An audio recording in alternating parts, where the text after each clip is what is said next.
Welcome to the 100 Master Coaches series featuring master coaches from around the world.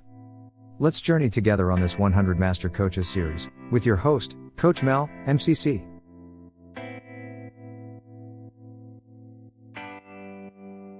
Marc Bowles has over 30 years of experience as a facilitator, educator, coach, and speaker with global organizations and leaders to create shifts in performance through the language and art of connecting.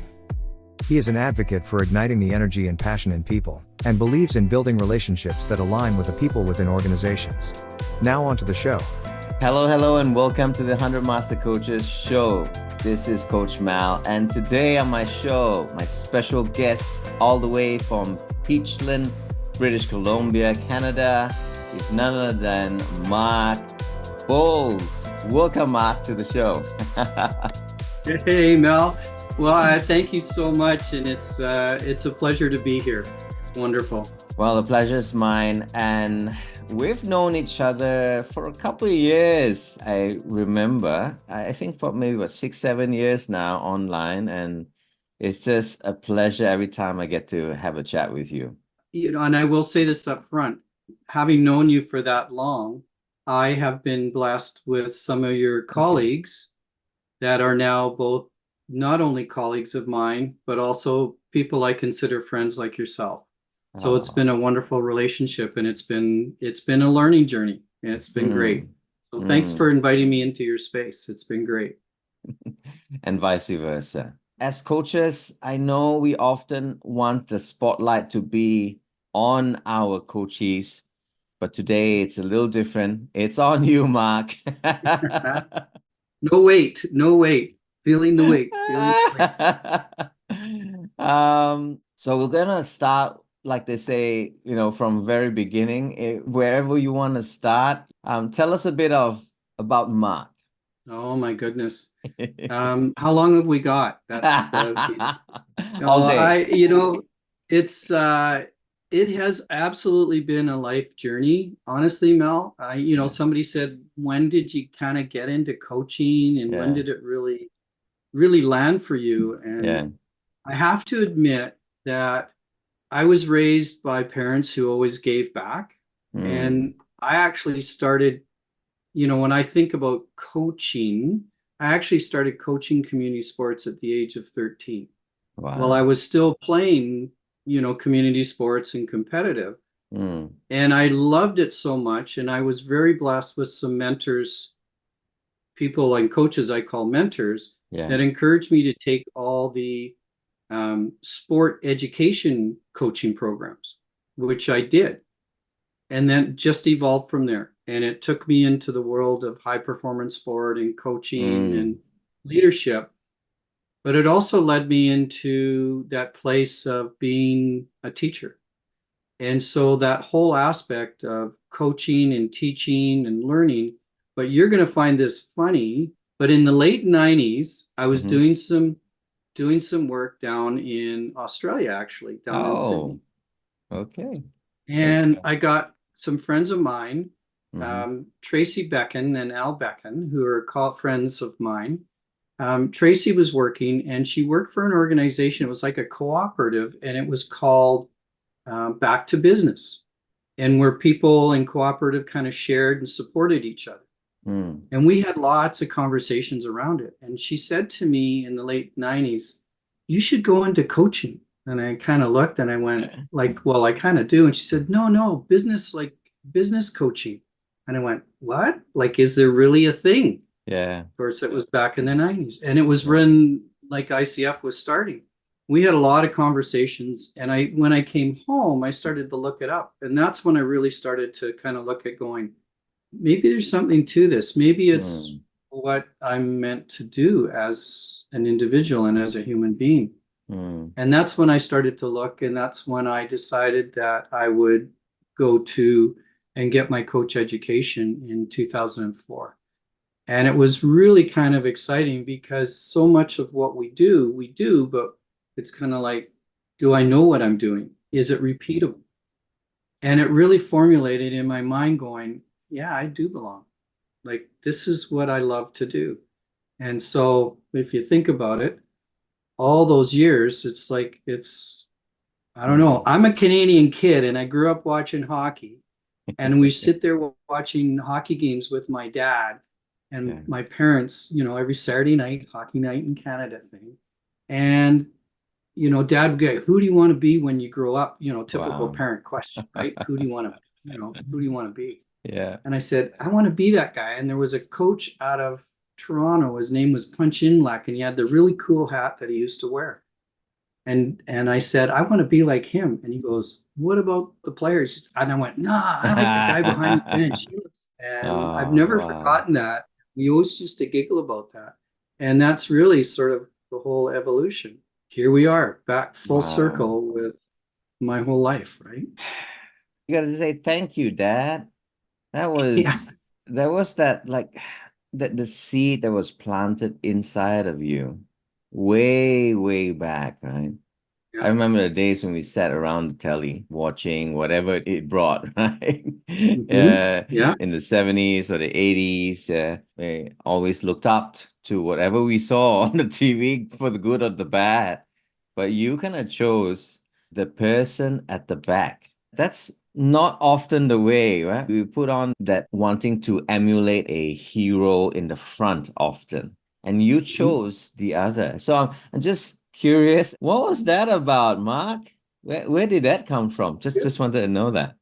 Yeah, no, you know what? I honestly, I don't, and maybe it's because, Hmm. um, and maybe that's what took me into starting to coach at 13 years old. Just the Hmm. enjoyment of, you see those guys and they're putting lines out, they're putting players in Yeah. positions, they're setting people up to have success. Yeah. Rather than So the good. individual stuff, it was one of those, yeah. No, and so, a lot Hmm. of team sports in my whole life. And when I was in high performance sport, it was always team sports. And so it was kind of like facilitating the learning of others. Hmm. And, when you're 8 and 9 years old, you're not thinking, I want to facilitate the learning of others. That's not where your brain goes. Obviously. No, but you kind of think of, as you say, and I think it's a beautiful way to say it, Mel, is the seed was planted in that environment where my parents were involved and volunteered to help Hmm. all the Wow. community sports. So they were always helping out. So it was part of, okay, I'm just going to help out because you never got paid to do it. It was never about the money. It was Hmm. always about, helping. And when I was 13, it was kind of like, how cool is it to see these little 6 and 5 year olds Yeah. teach them how to skate, teach them how to do these things and see the smiles on their faces and see them light up. And that's where I got my juice was just seeing them light up. And in a way, it's still the same way, just that Hmm. same juice. You get the juice from seeing others, get those, if you want to say aha moments. Yeah. Yeah. That's Yeah, it's beautiful. cool. Thank you. Yeah, it's Thank you for really saying cool. that. You know the word calling? It's a big word, right? And Hmm. sometimes I guess we could say that, yeah, that is part of my calling. We say it so openly that it feels natural, but it Hmm. actually takes a while to understand, what exactly are you called to do? I don't know. You want to talk it through and help us understand how that calling came to be. I know you said it, right? It came from that part of it from your environment, part of it from that upbringing. Anything else is part of that juice that helped you get there? Yeah, that's a great question, Mel. And I think quite often it's reflecting on those places like what is it that brings you joy? And Mm, how much of what we do every day aligns with what brings us joy? yeah. I know I often laugh right now with my daughter goes, when everybody around me is retiring, right? And my daughter goes, and she goes, "Hey, you're never going to retire. Are you? You love doing what you do. So I don't know what you're going to do, but you're just going to keep." And I said, "Well, I don't look at it as I get up. I love what I do. I love the interactions and I love the Yeah. connections with people. And I guess it's, like some people would call, like you say, it's a calling Mm, or what's your purpose, yeah. those kind of things, those and those words come up a lot within the realm of coaching. what's your niche, Sure does. what's your purpose, what's your, and for me, I think it's an alignment with all the things that bring me joy, volunteering, those types of things. I've always given back. It's just, but as I say, that's part of who my parents were. So, and that's the way I understood how to be human, was to give back. And so I still do. Like, I'm exceptionally proud of being able to give back and in service. Yeah. Right. Well done. So I think it's just part of who I am. Like, if you looked around the office, these are all representative. Every one of these things behind me tells a story of, if you want to say, gifts that were not expected, but gifts as thank yous, right? For just being human. So wonderful you're mentioning that. It reminds me of the little milestones along the way, right? And we pick up the different pebbles along the way. We have a collection of these wonderful different pebbles that can tell a story. And as you say, it represents a gift along the journey that has been a blessing to us. Yeah, absolutely. Well, and going back 6-7 years, like the gift of our connection, and how it's expanded. One of your really close colleagues that, is now what I consider a really good friend of mine. And we connect and chat and check in with each other. And it was like, to me, that's a gift, to have these connections and get a chance to just learn, get a chance to stay open to others. I think it is a gift. This profession that we are in is truly a gift. Yeah. So 2004, as you said, started your journey, and often we meet up with young budding coaches, right, Mark? And we kind of say, hey, take it as it comes, take one step at a time, one coaching session at a time, take it slow. And of course, we've got the hindsight of the years that has come and gone, and we've experienced how the coaching industry has grown. But let us track back in the early years for you, 2004, when you took up your certification. Tell us about that and how that helped you progress forward. Yeah, I was really blessed with some great faculty at the time. And I think the awakening came for me when, at the time, I was teaching in the public school system. And I was teaching moderate and severe behavior students. I had 24 in my class. And so I started the program, and we were on site. Everybody submits their profiles and bios. And so here I am.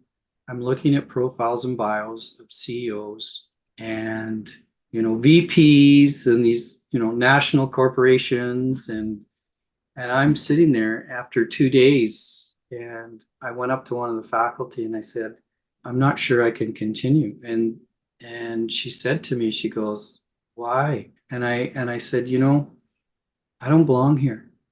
I have no corporate experience. I can't walk into one of those office towers and coach a CEO. I have no experience. And we had a real long chat. She's still, to this day, one of my mentor coaches that I consider one of my greatest gifts that I've got through coaching. Alison Hendren, who was one of the pioneers with ICF. And she pulled me aside and we had a long chat, and she said, you're probably one of the best suited to go in there. And the curiosity, just kind of ramped up to another level. And I said, how can that be? I have no experience. And she said, that's why. Because if you stay here this week, you're going to learn how to stay in that space and get comfortable with not knowing any answers and wanting to understand somebody else's way of thinking. and just asking questions that come from a place of pure curiosity. And the wonderful thing is you're not going to have to park any experience. Like most people are challenged to quiet their own minds, to step out of advice. You won't have to do that. So she said, trust me, stay for the week. And it was really a powerful gift. And it also changed my classroom. And my educational assistant made comments about how the classroom environment was changing because of who I was being with those students. And another level of curiosity and how being coach-like in the classroom with my students changed the whole environment and the learning environment from them. Because for many of those moderate severe behavior students, a lot of times was telling people and telling them what they needed to do to get through the system, versus investing in the curiosity to understand them and their ways of learning. And then it just continued on. And my interest in learning more about human behavior and psychology and all those things just kept going and going and going. I think it is a lot about just being you, like just being authentic.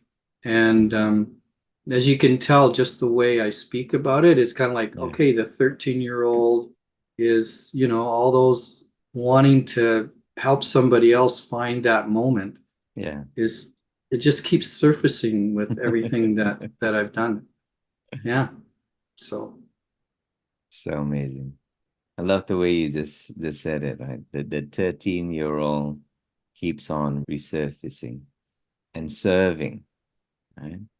And having just heard that, Mark, I'm wondering how this 13-year-old keeps on giving, I'm sure there are spaces in your life where you need to fuel up, to kind of like energize up. And yes, you have the benefit of the 13-year-old within you, but how are other ways that you as a coach take time to re-energize yourself to serve? Meditation. I'm a real believer in mindfulness practice. I'm very blessed. I live close to the outdoors and trails, and I'm actually investing in a lot of time these days with just practicing mindfulness and reflective practice on the trail. I do have clients that now that I coach outdoors. We either do, like a walk and talk. If they're close by, we'll meet up and we do a walk and talk on a trail. Or I have some clients internationally that we say, let's get away from the screen in the office and let's have our conversation in the outdoors. And I mean, I do that on my own just to recharge and ponder my own thoughts. And I find the wilderness is just a wonderful place. I hike with my dog and it's just a wonderful place. I ride my bike, not at -17 and -10 by any stretch.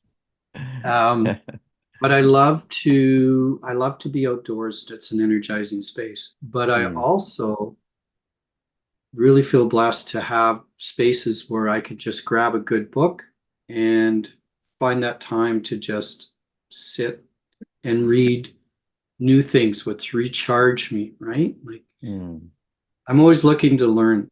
And I think that's the one thing, if I could say anything to up and coming coaches, and the one thing I learned, as you mentioned and asked that question around 2004, was be gentle with yourself through the learning. Accept the self-learning journey, because some things are going to kind of fit real well and other things going, I got to play with this and make it my own. And it's like a good book sometimes. Like, how do you make a book your own? Like, how do you dig into it? You go front to back, or do you jump all over? Like, different books are made in different ways. It's true. And find those things that just bring you joy. I love to travel. Absolutely love different cultures. And And that's been a real blessing because I've combined that love of travel with connecting with people in different cultures.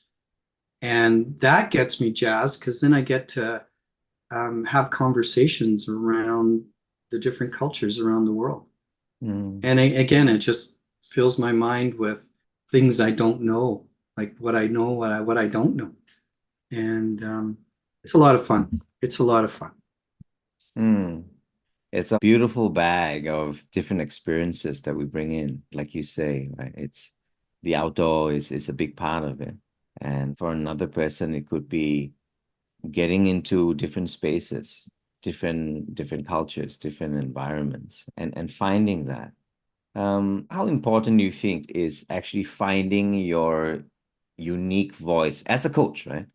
Obviously, you had that years to explore that, but for a budding coach and having to do so many things at one go, right? Setting up your business, understanding your niche. Yeah, I just want to know your way. How did you find your own? And you asked some great questions. There's a reason you're an FCC coach, my friend. Um, Thank you. these are all really interesting. And I think, before the day of all the social media and all the other Yeah, things, yeah. right? And it's changed for many because now I see beginning coaches, and if they have that comfort with the social media, people get to see them as who they are. Sure. Before that, a lot of it was um, doing presentations and being coach like in presentations and facilitating. Yeah, And people would say, boy, there's something different about you. And that's I true. talk to them more about, well, I bring a more coach like approach because I'm really curious. And then, yeah, I really like, tell me more about it. So you just start having conversations versus, because most people, when I first started, it's like coaching was like woohoo, like, what is this? Like, what are you going to do to me? Yeah. And I found that, you know what? I quite often give the example of, I'm not sure if there's a park close to you where there's, a lot of birds that congregate. And growing up on the west coast of BC, I grew up in Victoria, and I used to go to a park called Beacon Hill Park. And as a young kid, we grew up and we would get the old breadcrumbs and you try and feed the ducks. And you have these breadcrumbs and you're going, I got what you want. But as a kid, you're running around chasing them and they're just running away. They're just running away. And, you're getting this visual, I can, the smile on your face going, oh yeah, I've done that too, right? And then you look over and you see this bench there and you see this elderly person with the same, they got breadcrumbs. There's nothing different about it. But they're sitting on a bench and they're surrounded by these ducks that you've been chasing. And I think, Wow. for me, the beauty of it is be who you are and let the senses trust what is in the space and be comfortable in that space. And when you find your voice, people will kind of connect with the voice, connect with the message. The ones that are meant to align with you, align with you. The ones that, maybe not connect, maybe they won't connect. And that's okay. Yeah. And, once I stopped kind of trying to be everything to everybody and just said, like, just be yourself, share your voice in a way that works for you. Yeah. And things changed, So good. Thank you. I may use the chasing of the ducks versus, just resting, sitting, and just allowing the ducks to come in my other stories. So really thank you, Mark. That really helped me retell it in that special way. It's so true, right? Sometimes I want to be different places, right? Want to do all these things. So shall I be on TikTok now? That's a thought coming in my head, right? It's like, should I do a song and dance? Not quite the Mal, but yeah. Yeah. Do they want to see me dance? Maybe not a good idea, right? So, yeah. Maybe they want to see you play ice hockey. Thinking Well, it's about cold that. enough. Ooh. Ooh, there's a good idea. I may have to go to there's an outdoor skating oval close by in the mountain amongst the trees. Go up and get pictures, a video of skating the Oh. oval. Oh, that's a great idea. I may have to kind of figure out a story behind that and how relevant it is. But yeah, that's a great idea. Thanks, Mel. Idea. Hey, we're here to serve one another, right? As you say, right? We bring our gifts. We become sometimes the gifts unto others, and most of the times we receive those gifts back to ourselves. So it's learning and growing every single day, my friend. Yeah, I love it. Yeah, that's great. What a great idea. Okay. You know what? After we're done, I'm going to write that down, put it on the agenda. Well, it's in this recording, so it's got to come to Yeah. pass one day. Okay. Well, it's there. Okay. So now I'm committed. Okay. I said it. I'm committed. That's a good intention. Okay. I got it. I look forward for that, man. Please tag me because I want to see that whatever you create, the word creates behind you. It is. It's right there. Yeah, Yeah. there you go. I'll tag you. I'll put a video and then I'll get it on Thank Instagram. you. I'll put it on the LinkedIn site for you. Yeah. I'll do that. So, Mark, if I counted it correctly, this will be 20 years since the start of that journey, huh? Ooh. Wow. Congratulations, my friend. Thank you. It's been wonderful. And I'm just wondering, right, out of that, how has that involvement with our important body, the International Coaching Federation, been for you? Mel, and I think it's been more and more important Mm, over the years.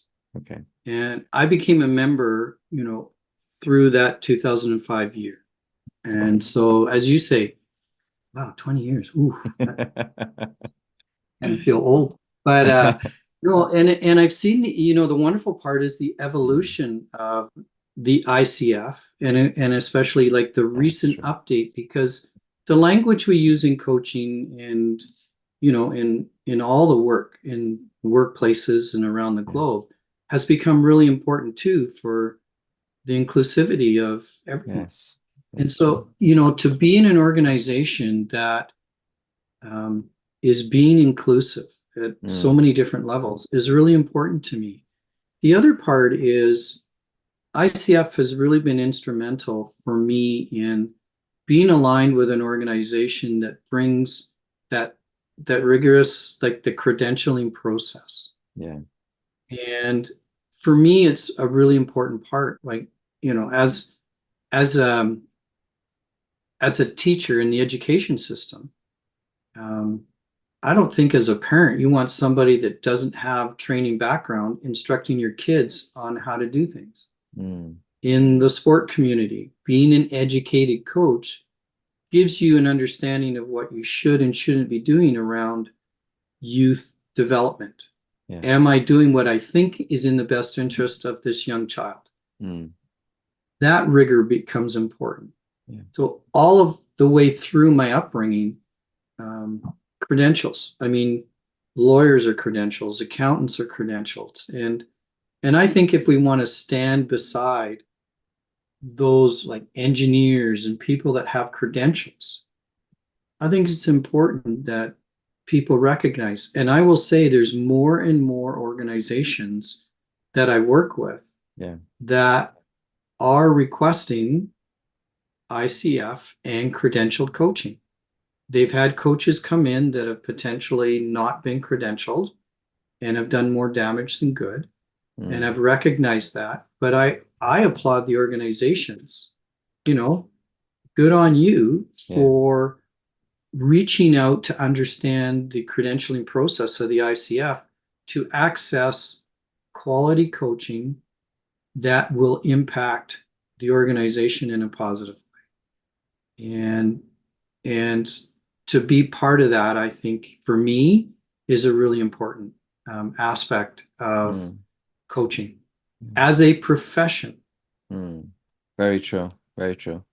That reminds me, I have been with the ICF since 2007. Ah, Before that, I didn't know about the ICF, to be frank. I know I signed up on a coach program that was obviously accredited by the ICF, but I didn't have that pull factor until I attended a meeting in the city, and I just found that I was amidst family members, right? It's strange when you walk into a place and everyone's kind of talking the same language, and I could feel that, even though they were a mhm, room of strangers, Mark, but I could sense that the importance of that community became one of the reasons why I felt that I can't be a coach all alone in my space, you know. mhm. I need to be with my kind as well. And as we are together, we'll be able to help one another, teach each other, yeah, show each other the ropes. It's beautiful. Hey, I think that's why I've reached out to even you, Mark, because of that connectivity that the ICF brings. When I love your choice of words, community. And I'll always remember the very first ICF conference I went to. And it was like, you're in with hundreds of people Yeah. and you're going, "Ah, I found my peeps. Like I Yeah. found my peeps. I belong. I belong. Right? Ooh, yeah. And to your word, community, and I would stress to beginning coaches is find that community. Mm, Because you're never alone in this community if you're yeah. willing to reach out and connect. Yeah. So And true. that is a powerful, I find conversations with many beginning coaches feeling they're all, they're alone, they're isolated. And it's so important to be feeling part of a community and connected. Yeah. Yeah. Yeah.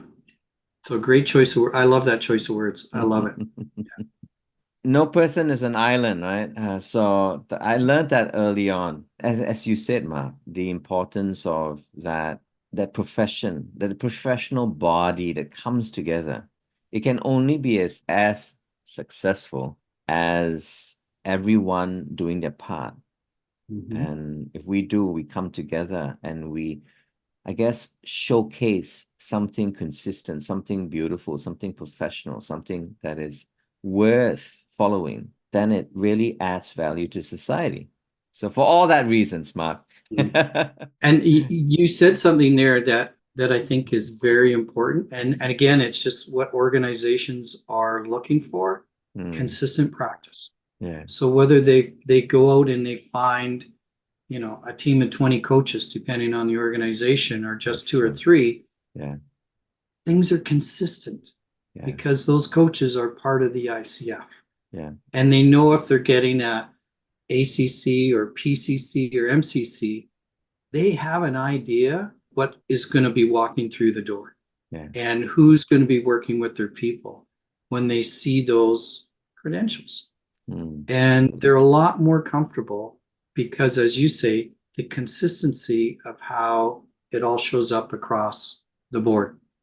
And how many organizations are global organizations and hmm, require different coaches with different language skills. yeah, And so you bring a team in with three or four different coaches from different cultures. yeah, They can speak the different languages, but the impact is going to be consistent. And yeah. that's another part. And I'm glad you said that too. Hmm. And as we're building on this story, I want Mhm. to congratulate you on your coaching journey. But when I met you, you were PCC. I was a PCC as well. And Mhm. we walked on that journey. Even though differently, separately, we had different mentors, we came onto that little hill and said, maybe it's time to get there. And this is the time, Mark. Tell us about that walk.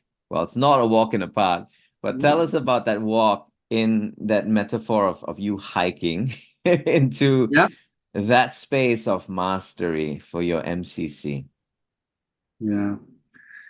I appreciate how you framed it, like the PCC and I'll be honest, like I sat in that PCC for a long time. And it's not that I didn't have the hours to Yeah. go. I'll be honest, it was the deep respect I had for so many MCC coaches and the imposter syndrome going similar to like 2004 when I was going to, oh man, I don't belong there. Like, how am I going to do that? Like, I'm so envious of them. Yeah. And I just thought, you know what, I'm okay being a PCC. I don't need, I'm cool here in my little safe place. And then it just sort of dawned on me going, what are the opportunities? And if clients are truly investing in me, I owe it to them to be on the edge.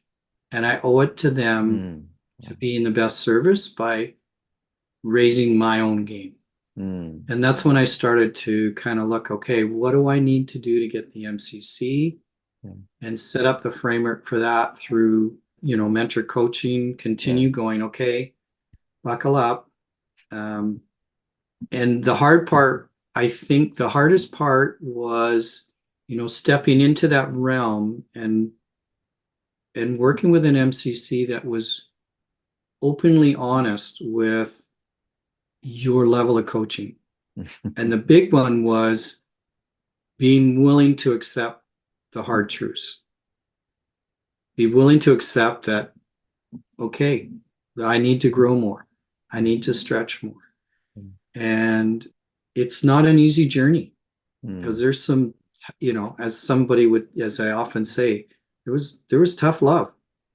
Because you sit in that PCC for an extended period of time, it's almost like the complacency sets in without checking in.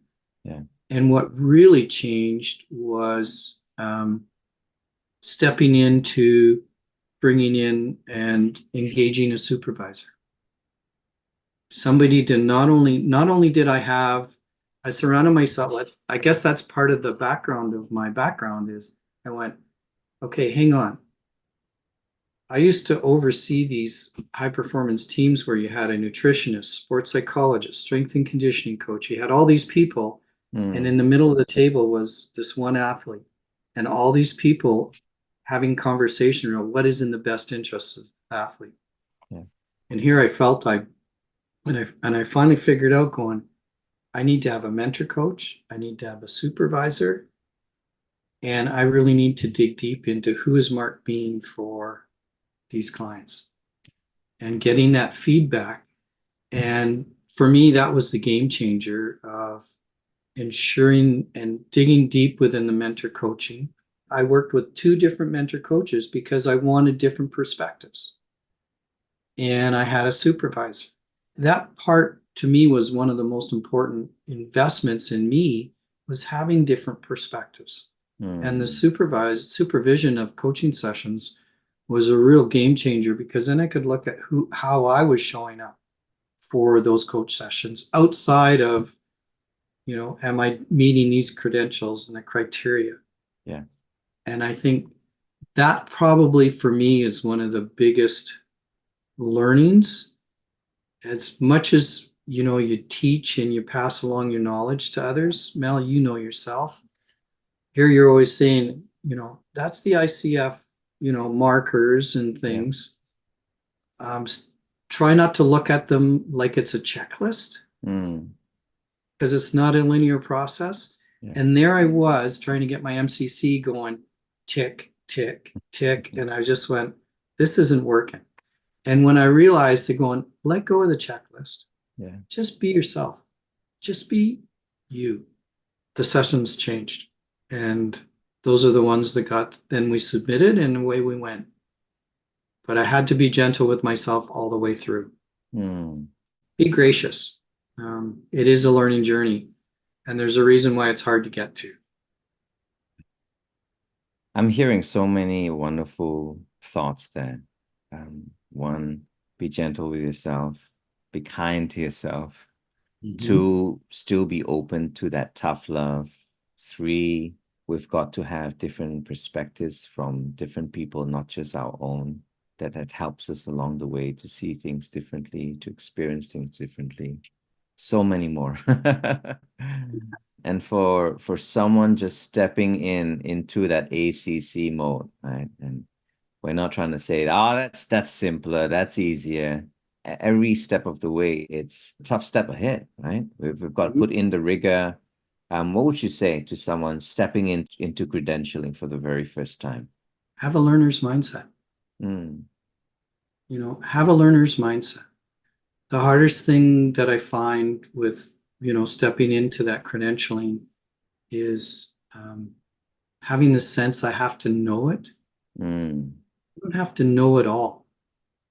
Is trust yourself, because as coaches, hey, if we are truly holding others capable and whole, and we don't do that to ourselves, what are we yes. saying? Right? So for me, it's give yourself permission to hold yourself capable and whole, and trust yourself that where you are at this journey, at this point, that's where you're meant to be, because Mm, that's where you're going to discover and unveil to you where you truly are, and where's the next journey. Like, as mm. you talked about on the hike, what's around the corner? And you could travel the same trail every day and see something different. So So what are your true. eyes, for me, it's like, what are your eyes open to, and what are you willing to receive with those open eyes? Yeah. And so I'll ask the same back to you, Mark.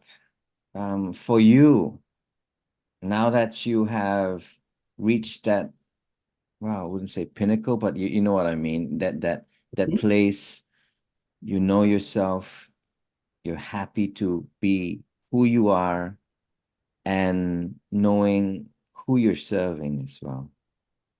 What's around the bend for Mark? Oh, well, I will admit, um, I'm playing with the whole social media thing more. Um, so there's going to be more presence on social media, having fun. I've got That's good. connected with somebody that, I look at these, and I'll be honest, I look at some of these posts on social media and I'm going, like, how do you do all that? Right. So it's like, okay, we're going to work on that. Um, I really That's am good. currently embracing a lot of more outdoor spaces. And I find that my connection with CEOs and working within the corporate, that whole area of well-being and Mm, performance mm, can be taken outside.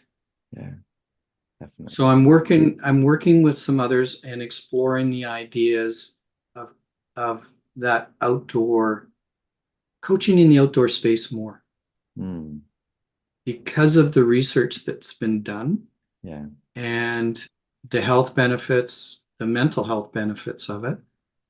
Um, that's the one that excites me right now. So I am really digging into it. Fingers crossed, you'll see something. It's going to be a lot of work. Um, but the fun part is I'm continually learning. Yeah. Like like I'm thinking, go, what do I need? Okay, gonna take my wilderness first aid, gonna be, and I'm going, oh man, at my age, do I need to be doing this stuff? And well, yeah, baby, I do. Right, right. I want people to trust me in those spaces, and I want them to have faith that I know Yeah. what I'm doing when I step outside and step on the start of the trail. So Mm, I need to. So I think that's the freshness that comes, is yeah. constant learning and the Yeah. evolution. Yeah. And I will say, reading several books I've read over the last couple of years have really stirred that within. And I find I'm healthier because of it too. So stay tuned, as they say. Wow. Wow. Wow. Wow. I'm excited. I'm really looking forward for that. What we talked about before, Putting on my skates? putting on your skates. That's it. That's it. And so much more. And so much more. Yeah. And I love the fact that we talked about it earlier about the stretch, right? Sometimes we need a bit of that stretch to warm up, but then there is the other kind of stretch, which stretches us away from that mold, right? That complacency. And as we grow, like our muscles, we need that stretching done so that we can continuously become. Yeah. Thank you. Yeah. Thank you so much. Oh, you're more than welcome. Like, as you're talking, I get this image. Like, I love making balloon animals for the grandkids and stuff. Oh, yeah. And I think of that image, like once you blow up that balloon, I mean, you start with that small little balloon and your cheeks are out to here blowing things up, and you know it. But once you blow it up, it never returns to its original shape. And I think that's the wonder of, you know, the impact we can have is that stretch with people and helping them stretch to the point where they go, I don't want to return to that. I love it here. Right. So that, I think that stretch is I love your analogy of the stretching piece. A beautiful place to be. Thank you. And powerful work for us. It's truly a privilege, isn't it, Marc, to be in that space with co-creators of life, just happening right in front of our eyes. So that to me is a privilege and an honor every time we get an opportunity to be with these creative, resourceful, and whole individuals. Yeah, thank you for saying it that way. I couldn't say it any better. And it absolutely is a privilege. And I think that word, co-create, who do you need me to be here? Like, I'm walking beside you. Yeah. Right? Absolutely. What is that?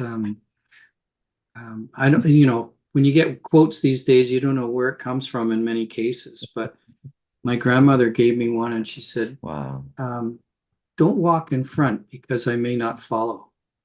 Don't walk behind because I may not lead. Walk beside and be my friend.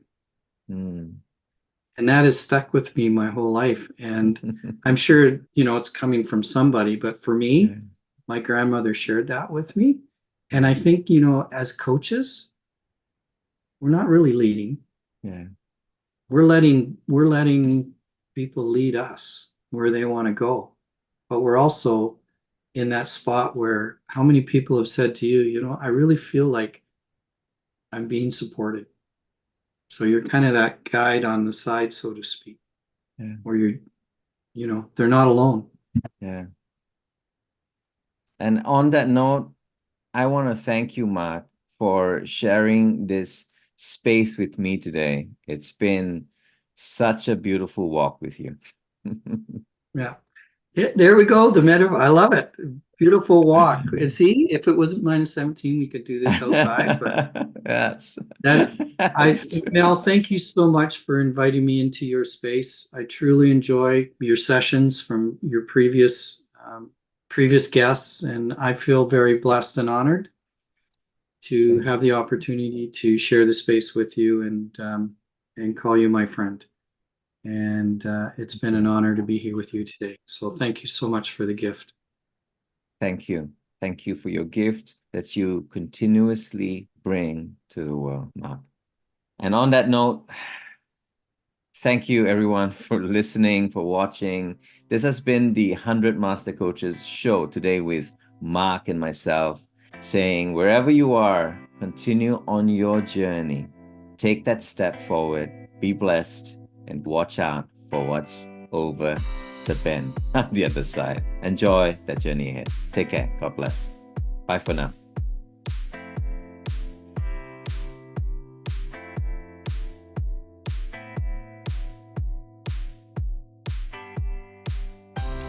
You have been watching the 100 Master Coaches series with your host, Coach Mel, MCC. Brought to you by Catalyst Coach. www.catalystcoach.live.